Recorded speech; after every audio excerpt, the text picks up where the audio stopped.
Story 1. 2 nights ago, I was sitting at the dining room table, talking to my husband, when I saw the front door handle slowly turn down. The door made a sound as if someone was trying to open it, and then the handle went slowly back up.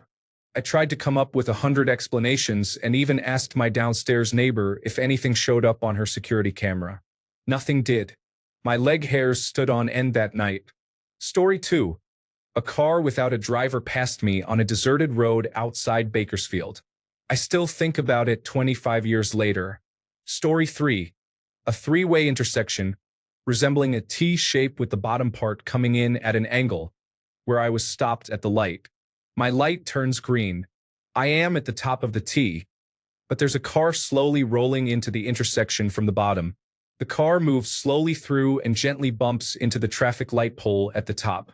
I can see the driver sitting at the wheel, hands on it, looking completely normal. He hits the pole, slumps forward, and hits the horn with his head. This was before airbags were common, but it was a Volvo, so maybe he didn't hit hard enough and falls forward. A 17-year-old, casually get out because this guy is now blocking the road, not out of concern for another person. I was trying to get to a record store to find out that the driver is dead. Luckily, there were some adults at the intersection to handle the situation, but apparently he just had a stroke as he was approaching the light. There is nothing supernatural about it, but I can still see that dead driver driving his car through the intersection. Walking up to his window, I felt frustrated to see a waxy, open-mouthed corpse in a suit with his hands on the wheel and his head on the horn. Story 4. Not seen, but heard. A voice repeated what my brother had just said a moment ago in a mocking tone. We were in our garage when it happened, and it sounded like it came from the front yard, where no one could have possibly heard him. We didn't see anyone there. Story 5. My neighbor overdosed on heroin. I called emergency services after hearing his girlfriend screaming for help. The operator instructed me to go to the body, and it was a shocking sight. He was colorless, with grayish-blue fingers and lips. Story 6. I went to a concert with two neighbors, two brothers. We lived in a slum, and when we returned in the middle of the night, the bus did not enter our neighborhood at night, so we had to walk through the entire slum. I decided not to go with them because I didn't want to deal with the hundreds of dogs along the way. So I walked alone along the road that runs by the edge of the slum, which was a longer walk. When I got to my home on a nearby street, they had encountered a guy they were having trouble with, and they tried to harm him. A lady who lived right by my house told me to go there and call for help. I was joking about it, literally laughing. I was a teenager, and violence was a daily situation for everyone in that place. I thought they had beaten the guy unconscious. He was a kid like me. When I got close, they had tried to burn the guy alive. His skin had come off his body on his back, and his face was a mass of unrecognizable flesh. I had been with them just minutes before. They were about 14 and 16 or 17 years old. It was brutal. How could they burn him alive? It was a huge shock for me. The guy survived but had to run away from the place. Story 7. I had a client who had a reputation as a womanizer. He was in his 50s, balding and pudgy. I never had direct dealings with him, but rather with someone else at his firm. When my client contact left, I had to deal with him directly. He asked me to visit one of his clients on a long road trip, about a 3-hour drive. He brought his 23-year-old account assistant along, a young woman fresh out of college. I sat in the back while they sat in the front. She was really attractive, and being a guy, I noticed. However, I kept things strictly professional. While he drove, he would snake his right hand over the seat and play with her hair. I thought, you, as he twirled strands around his finger and chatted with us about the meeting as if it were the most natural thing in the world. I noticed she kept shifting further and further toward the passenger door until she was basically out of reach. Instead of playing with her hair, he laid his hand on her shoulder. Finally, we arrived and had our 2-hour meeting. When it was time to drive back, I leaned over to Lauren and asked, "Do you want to sit in the back this time?" She said, "Oh God, thank you." She pretended to be ill and sat in the back while I rode in the front with this sleazeball on the return trip. The next day, she called to say thanks and told me how he was relentless in chasing her around the office. When I recommended she get another job, she said, "Trust me, but I need this job right now." A week later, he offered me a job. I said, "Well, Jimmy, thanks for the offer, but anything below a specified amount would be a cut in pay." After that, he and I parted ways, and I couldn't have been happier about it. Story 8. I was visiting my friend in a small town with a population of 700 people.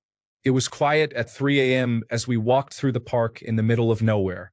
An unmarked white van pulled onto the walkway designated for pedestrians and slowly drove by us, its windows tinted black.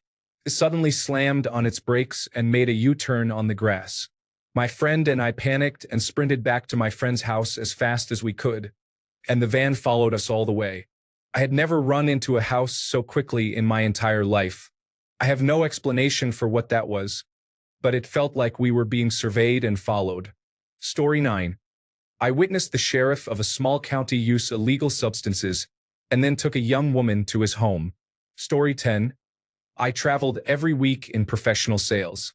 While traveling through New England, it was getting late, so I decided to get a room. This place was clean, quiet, and had great views. I had dinner in a local restaurant and took out my book. Just before I turned out the lights, I noticed a logbook on a coffee table. After reading the entries, I found out that this place was haunted. I didn't think much of the haunting stories, so I went to bed. At about 3 a.m., I woke up and saw a face about 6 inches away from me. It startled me, but I went to the bathroom and back to bed. At 5:30 a.m., I woke up to the feeling that someone was sitting on the bed. The sheets and blanket felt tight as if weight was holding them down. At this point, I was wide awake and decided to shave and take a shower. Did I have an experience with a ghost-like creature? I believe so. Story 11. I saw a Wendigo. I was young but old enough to know what I witnessed. I lived in the woods for a while and always disliked it. We were given many safety warnings. Some were strange, like never leaving the window blinds open at night and ensuring all doors and windows were closed and locked. One night, I couldn't sleep and heard unsettling noises, terrifying noises. I foolishly looked out the window. I will never forget what I saw. It was a real Wendigo, not the fictional deer skull depiction. It was pale and thin, resembling a corpse with long limbs and claws. I screamed but felt paralyzed. My mother ran in, and I told her what happened. She pulled me away from the window and into her room. For the rest of the time we lived there, I refused to sleep alone, and so did my sister and brother. We all slept in the living room on the sofa, love seat, and chair. We left not long after that. Story 12. My mother-in-law is really creepy. She has an eerie appearance that looks uncanny or not quite human. She came over with a mustache like Tom Selleck, and I approached her and her husband to offer tea. My father-in-law was facing me when she turned around, and the look caught me by surprise. Her husband looked at me like it was normal for her to have a thick, manly mustache. Additionally, when she prays, she screams loudly and cries and wails. The fact that all of this is normalized makes me feel extremely creeped out. It's not just the mustache. It's everything. Something is really off and different from anything I've witnessed in someone before. Story 13. Probably when my friend and I saw a car change into a different car behind us in the blink of an eye. We were on a 2-lane road being followed by an SUV with 6-inch circular headlights. There were no turnoffs. Suddenly, the car switched into a sedan with low-profile headlights. I thought I was going crazy and said, "Dude, did you just see?" My friend interrupted and said, "I don't know what just happened, but we need to get away from that car now." Story 14. A man holding a lantern stood still at the side of the road near my boyfriend's place. He got a little closer for the next 2 nights, but I never saw him again after that. Story 15. When I was first married, my husband and I had a cat who used a pet door to come and go often after catching and killing a mouse or gopher, which she would regurgitate inside. One night, we were sleeping and woke to the sound of her hacking in the room with us. Neither of us wanted to get up later and step on a semi-digested small mammal, as I had done so previously. We began asking each other to please get up and turn on the light so it could be cleaned up. I had worked until midnight and had just fallen asleep. After several minutes of heated arguing, the overhead light suddenly came on, seemingly by itself. I am not sure I fell back asleep that night. Story 16. When I was a child, our cat often came into my room, jumped on my bed, walked over me, curled up somewhere, and fell asleep. It was actually really cute, and she did it quite often, even though I sometimes woke up because of it. At times, we both got scared when I woke up and threw the blanket. One day, I woke up because I noticed my door slightly open, and a bit of moonlight came into my room. I am sensitive to light when I sleep, which is why I always keep my door closed, and the shutters are down. I even got special ones that make it completely dark. I saw the light on the ceiling but closed my eyes again. I noticed little footsteps and recognized them as those of my cat. After a decade with the same pet, you become accustomed to its sounds. Then, following the same procedure, she walked in, jumped on my bed, walked over me, curled up on my legs, and went back to sleep. I was somewhat annoyed that she woke me, even mumbled her name in irritation, but I also fell asleep again. Later, I got up and went downstairs for breakfast. As usual, my mom asked me how I slept, and I told her I was quite annoyed because the cat woke me up since someone left my door open. She raised an eyebrow and said that the cat had been outside the whole night, and no one had opened my door. That was over 20 years ago, and I still remember the feeling of the cold chill running down my spine. Story 17. My first and only paranormal encounter involved seeing a faceless old man with a buffalo that changed colors. They climbed into the woods together, and the old man asked for the newborn we had in our hands. This experience was shared by a 27-year-old female, a 10-year-old male, a 12-year-old female, and 3 9-year-old females, along with a 6-month-old baby. The oldest, my aunt, was 27 at the time and fell ill so severely that it took her months to recover. Story 18. Backwoods cult houses. One time, my mom, grandma, and I got lost in the mountains at night. We eventually reached a clearing lined with perfect white houses with no lights or cars, and a large church at the end of the road facing our car. My mom advised my grandma to turn around, but she insisted we should get out and ask someone. As we turned around, a group of people in white robes emerged from the woods holding weapons. We quickly left the area and eventually found a gas station. The cult is known, but their location remains a mystery, and we have no idea what might have happened if we had gotten out of the car. Story 19. This would be pointless to invent and ended up being really problematic. Blood appeared on my walls, floor, and ceilings. Story 20. About 20 years ago, in a house we considered haunted, I was in the kitchen when a fly started buzzing around. It was particularly annoying, so I grabbed a fly swatter and swatted it. I made contact and 2 flies flew off across the room from the impact. I swatted again, and a couple more went sailing across the room. Within a couple of minutes, the room was full of flies, hundreds of them. I even saw them coming from the glare of the ceiling light. I killed several, and after about 15 minutes of feeling like I was in a horror movie, they thinned out and flew into the living room, never to be seen again. There were a couple of hundred dead ones I left in the sink so my wife could see them when she got home. We had a lot of strange occurrences in that house. This was, by far, the strangest and creepiest, and the only one that scared me. And I'm not afraid of anything. Story 21. I grew up somewhat close to the Rolling Hills Asylum in Bethany, New York. One time, I decided to drive past it just to take a look. Now, you can tour it, but it was a Sunday, so the building was closed.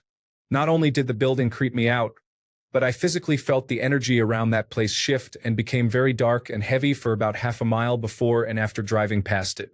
Outside of that radius, everything felt fine and normal.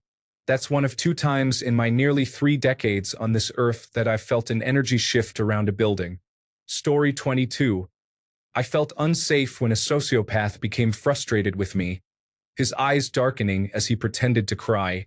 Fortunately, he was a client at a hospital, so he couldn't fully reveal his true self. I could see it, though. It sent shivers down my spine. Story 23. The creepiest thing I've seen happened late one night while driving home from a party. In 2009, outside a small town in Texas on a hilly road, I was coming down one of those hills when I noticed a dark figure in the middle of the road at the edge of my headlights. From what I could make out, it was wearing a long dark coat and a dark hat, but I couldn't see any other features. I shook my head to snap out of it, and it disappeared. I turned to my friend in the passenger seat to see if he had seen the same thing, but he was passed out, leaving just me and, I guess, the Hat Man. The logical part of me says it was just my brain playing tricks, but it still gives me the creeps to this day. Thinking about that made me recall another experience, one that I heard rather than saw. As I mentioned earlier, I lived in a small town in Texas with about 25,000 people at the time, which meant there wasn't much to do late at night. One of the things I did was drive around in the country. One night, while enjoying the cooler night air with the windows down, I was returning to town from the same area as the first story. I made a turn onto the highway that leads back to town when I heard a loud scream or yell, a sound that was hard to describe, coming directly outside my passenger window. When I say loud, I mean the kind of noise that rattles your ears a little louder than the music in my car. I immediately looked out the window and saw nothing. No cars, no people, no clues as to what had just frightened me. Of course, I didn't stick around to investigate further because I didn't want to find out what could make that sound. Story 24. I was sitting in my room when I was about 10, staring at a stuffed dog teddy bear I had. The bear winked at me. I swear I saw it clearly. An eerie cold feeling came over me, and it really freaked me out. Story 25. I saw a child talking to someone in an empty room. Then, they turned to me and said, "Don't sit there, he doesn't like you." There was no one there. I left immediately. Story 26. I experimented with a Ouija board in my childhood, thinking it was a silly joke. I do not want to give the experience any more power, but I cannot stress enough how imperative it is to avoid using them. They are not a game like Monopoly or Life. They are not a mixed medium, which suggests a 50-50 chance of contacting a good or bad spirit. And they are not a psychological mind power play based on subconscious suggestion. Avoid them completely. Story 27. I lived in a house that had some serious paranormal activity occurring. I've seen shadow figures. I was in the living room when I saw the shadow of a man walk past one window on the outside, and then walk past the next window. I thought my brother was outside and about to come through the back door, but he wasn't. I asked my mom what he was doing outside, and she said he was at work. That raised alarm bells that someone was in the backyard, but no one was there. Shadow figures. One night, the lights in my brother's and my shared bedroom started flashing for no reason. My mom came in and it stopped, yet the lights remained on while the switch was in the off position. My sister saw demonic shadows closing in on her from all directions one night. Her rocking chair was moving back and forth by itself violently. The drawers on her dresser were opening and slamming closed on their own. Again, my mom walked in when my sister started screaming, and everything stopped. My mom could still see the chair rocking, slowing to a stop, and could hear the sound of the dresser handles still swinging. One time, the dog was enjoying having its tummy scratched by no one. We were all watching her enjoying life, and then she opened her eyes, saw all of us sitting there, and jumped up clearly bothered, wanting to know who was just petting her. My grandma said she saw people playing cards in my sister's room one night. She was on medication, but given the other strange occurrences, it might be valid. I think there was more, but I can't remember.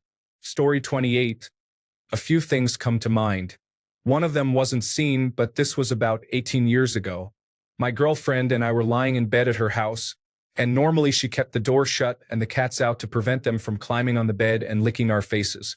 I felt something on top of the covers on my leg, like the weight of a cat, and I sleepily mentioned to her that one of the cats had gotten inside.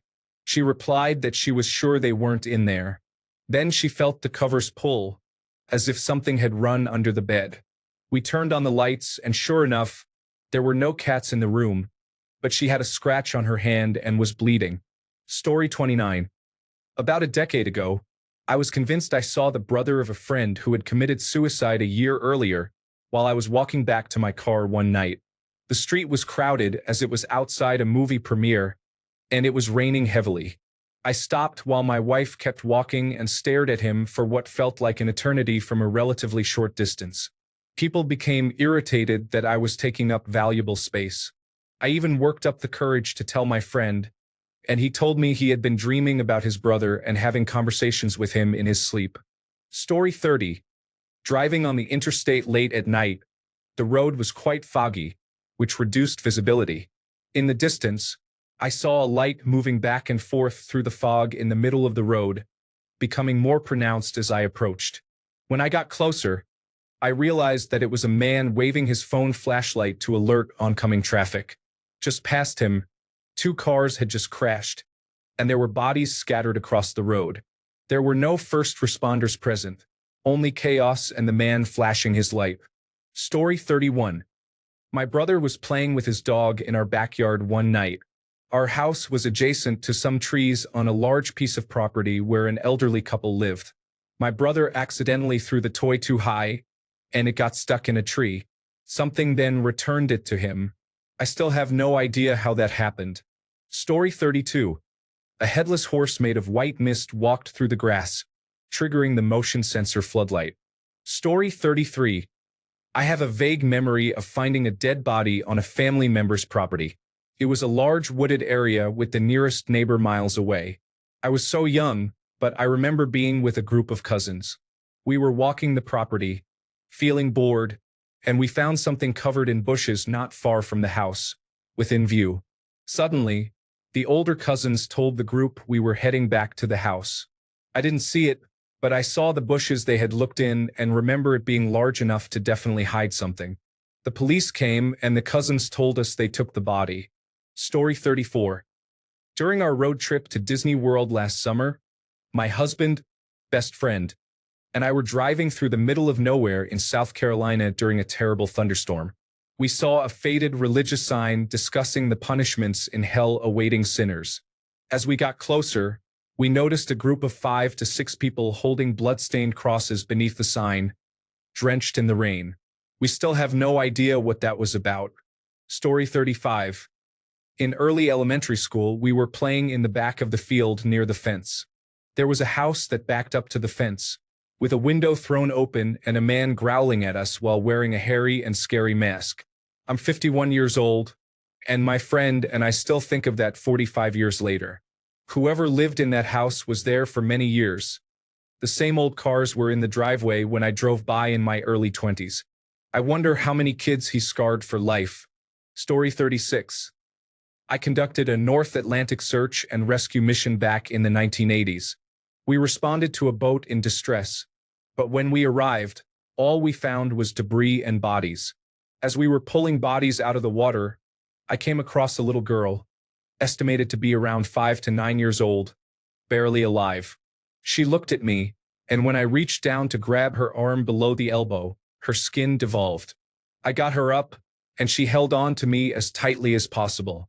I handed her off to a medic and then realized the object she was clinging to was her deceased mother, whom I assumed was her mother. They medevaced her out of there, and I never found out if she survived. I've always told myself that she did. Story 37. That's unbelievable. These unsettling individuals do not seem afraid of facing consequences for this unacceptable behavior. It astonishes me. Story 38. Fictional or non-fictional? For the latter, my life from August to October was intense. I look back and realize I was living in a psychological thriller during that time. It still somewhat applies, but it's not really creepy to me anymore because, aside from it not being as severe, I'm used to it and don't care. Story 39. My brother's friend's brother was playing in a car and smiling when I walked past him. Later, I walked by their house, and his father was standing naked by the glass patio door. Story 40. I wouldn't call this creepy, but it was horrific. Back in the early 2000s, there was a video circulating online of a Middle Eastern journalist who sympathized with the West being beheaded. It was rough. Story 41. An eyeball in my bathtub drain. The issue is I don't remember waking up, so I have no clue if it was a dream or reality. Story 42. I was at home watching television when my dad's friend from his band came over to drop off his belongings. A young man, about 20 years old, entered the house. I mistakenly thought he was with my dad's friend, but he said he had never met him.